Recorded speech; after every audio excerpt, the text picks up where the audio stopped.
How you doing? This week we're doing week 4 presentation review. So just remind everybody we're doing Luke 5:27-32, the story with Levi and Jesus. Sorry if you can't see this.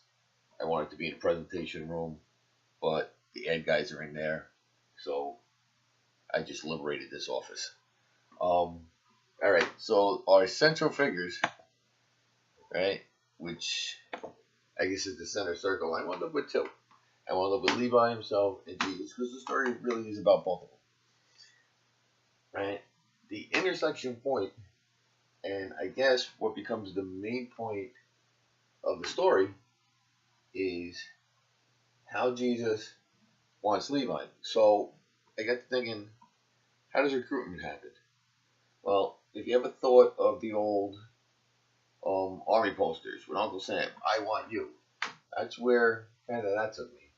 And, Jesus actually makes his recruiting statement in Luke 4:18, where he proclaims, he's here to free the prisoners and the oppressed, right? So he wants to direct his society, and you can tell because he started out, with a fisherman, right? Actually, 3 fishermen, right?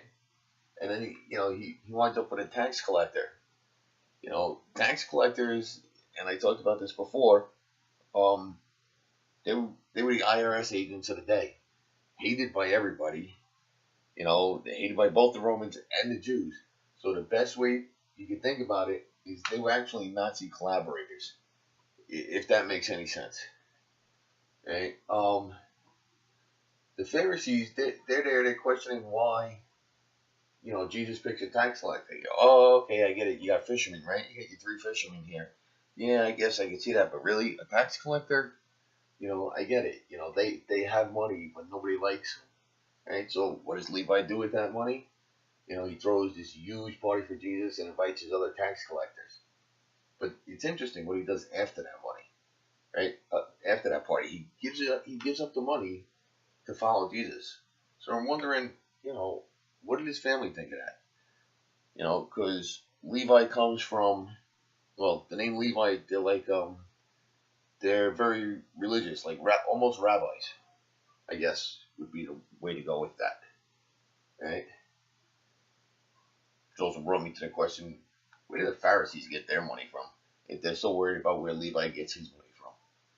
But that's probably a story for another day. But I guess it all circles back, and it really does, that Jesus takes these dregs of society, these people nobody else wants, right? And he makes them the men that God wanted them to be. And his simple statement is, follow me, right? Follow you. We follow Jesus.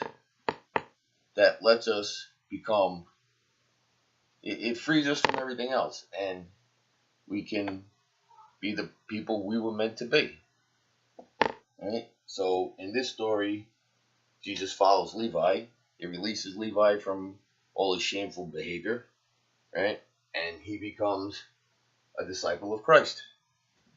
And that's where I went with it. And I hope it made any sense. Let me see if I can get this closer and show you. There you go. All right. Thank you.